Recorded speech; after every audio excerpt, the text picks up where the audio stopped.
রমজানকে সামনে রেখে প্রস্তুতি নেন। রমজান মাসে আল্লাহ তাআলা বলছে, বান্দা আমি তোমারে জান্নাত দিতে চাই, এই জন্য আমি ফেরেশতাদেরকে বলে দিছি সেজদা দিবে একটা, লেখবা 70টা। কয়টা? শুধু 70টা না, না না না, জানেন না তো আপনারা।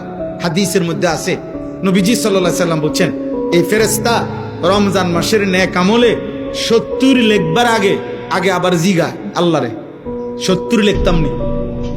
আল্লাহ তাআলা বান্দার দিকে আবার তাকায়, বান্দার ইখলাস তাকওয়া, বান্দার আমল যতটা সুন্দর হয় তা আল্লাহ তাআলা বলে, না 700 লেখো, 7000 লেখো, 70,000 লেখো, 7 লক্ষ লেখো, 70 লক্ষ লেখো, 7 কোটি লেখো, 70 কোটি লেখো, 70,000 কোটি লেখো। খোদার কসম, কারো কারো বেলায় মহান আল্লাহ বলে, ফেরেশতা আমার বান্দার এই সেজদার বিনিময় তুমি লেখো না, আমি লিখবো, আমি লিখবো।